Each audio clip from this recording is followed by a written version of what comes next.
rFactor 2, the open racing simulation, and now under new ownership. But what does this actually mean for probably the most advanced racing simulator on the consumer market? Let's have a look.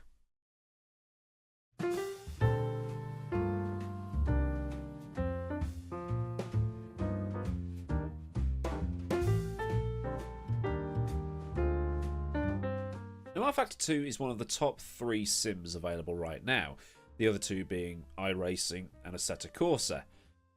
Well, I mean, I guess I can lump ACC in there as well, but just for the ease of this video, I'm just going to call them games. Yeah, I said it. Please don't get your knickers in a twist. And while rFactor 2 is the one that I spend the most time in, I also play iRacing, ACC, Assetto Corsa, NASCAR 03, Grand Prix Legends. Basically, the point I'm trying to make here is you are allowed to enjoy more than one. You don't need to get territorial about it. Disclaimer over, since ISI sold the game to Studio 397, which is a division of the cloud software company Luminous, rFactor 2 has been in a state of perpetual catch-up to AC and iRacing. And Studio 397 has managed to bring a string of massive updates, including a upgrade of the graphics engine to DX11, an iRacing style online system that is currently in beta, and above all else, proper licensed content. This includes laser scan versions of Sebring, Le Mans, Spa, the Nürburgring, and a street circuit in the south of France that I'm not allowed to give you the actual name of because the license holder is the top level open wheel motorsport series in the world. I'll give you a clue. It rhymes with the sim racing team Wanaco. But possibly the biggest thing to happen to the small Dutch studio is that the ACO, the people who run the 24 Hours of Le Mans, selected rFactor 2 over iRacing and over Gran Turismo and over ACC and Assetto Corsa and so on to host the first ever virtual Le Mans 24. You may have watched it. The production value was worthy of an actual broadcast. And Motorsport Games, who helped rFactor 2 put on that event, recently announced a 10-year license acquisition for that race, and has also announced plans to release games based on Le Mans, the World Endurance Championship, and they also acquired the British Touring Car license last year. So these guys have got the cash, the readies, the wonga behind them. They're also the people behind NASCAR Heat, and you might have already worked out by now that, well, licensing ain't cheap. So with rFactor 2 and Studio 397 under the Motorsport Games banner, this in theory means that any future NASCAR, BTCC and WEC games will utilise the physics engine that rFactor 2 is known for. Motorsport Games has also made it very clear that Studio 397 will continue to work as Studio 397, and to further the previous point, will be continuing to work on rFactor 2 while also using the data they already have to contribute to any upcoming projects Motorsport Games will be working on. And yes, I know I mentioned this series in nearly every video, but let's face it, BTCC in rFactor 2's physics engine. Maybe we should stop discussing that because I can only get so erect. The relationship will also be, having read the statements, a bit of you scratch my back and I'll scratch yours, because Motorsport Games with its business nous will be able to acquire licenses for Studio 397, and then they can focus on getting their game up to a higher standard and incorporate these new licenses such as, I don't know, maybe a 2005 era Formula 1 car? Is that a thing? Can we get that? Marcel? 2005 F1 car? Don't ask, don't get. The statement even reads, quote, Motorsport Games expects to utilise its resources and expertise to enhance the rFactor 2 offering, especially in areas highlighted by the racing community. Which I hope translates to mo money mo updates, since rFactor 2 is a sim that, when it's working properly, it's phenomenal. But there is always something underneath that takes the shine off. The in-game AI safety car being more Pastor Maldonado than Bernd Mailander and so on, although there has recently been a major physics updates for the GT3s. Plans also include to basically make rFactor 2 the go-to esports platform. As well as the virtual Le Mans that we saw last year, rFactor 2 also hosts the official Formula E competition, and Motorsport Games helped with the Formula E Race at Home series, which was probably best known for the whole fake Daniel Abt scandal, but even without that, it was still brilliant to watch.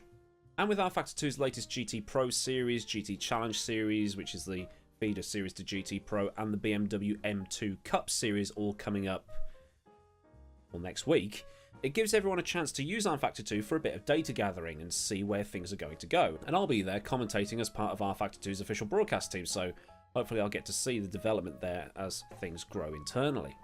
Probably shouldn't have said that. Here come the cash for comments accusations. Sim racing community can be terrible people. And having been part of the broadcast teams for the Virtual Endurance Championship and Formula Sim Racing, which are the official endurance and open wheeler leagues in rFactor2, seeing things get integrated and grow is a good thing for the sim I spend most of my time in, even if I am a bit bored of GT3s right now. Give me my touring cars! But as with everything, there are critics. Well, more doom and gloomers in this case. And while the vast majority of people who enjoy rFactor2 have been, yeah, okay, this looks good, or let's cross bridges when we get to them, there are people who, well, the glass isn't half empty. The glass is empty, and then they've gone and lobbed said glass at the wall, and it's smashed into lots of little tiny pieces. rFactor2 is going to die now! Gonna become another shitty arcade game like Forza. It's gonna be the end of modding! RF2's going to Unreal Engine. It's ruined! Motorsport Games is listed on the stock exchange. It's going to end up being profit over community. rFactor2's going to end up subscription-based like iRacing. This isn't going to end up being the next Project Cars 3. To quote a famous television advert over here, calm down, dear. People are crying it's dead, even though nothing has actually happened yet. It's been, what, 3 days since the announcement? It's like when an election happens and the day the new Prime Minister gets in, everyone's life immediately changes like a light switch has been flicked. Just chill! But I can see why they might be thinking along these lines, given that EA recently purchased Codemasters and Slightly Mad Studios, and we know their reputation for microtransactions and just milking every penny, but that's a video I already did. Thing is though, would you rather see something like this in the hands of a company that makes motorsport games, you know, like Motorsport Games' name suggests, or would you rather it be in the hands of EA or even Ubisoft, whose games are just elements of Assassin's Creed but in a new skin for nearly every game? Yeah, I'm looking at you, Watch Dogs. The important bit here is to just chill and see what happens.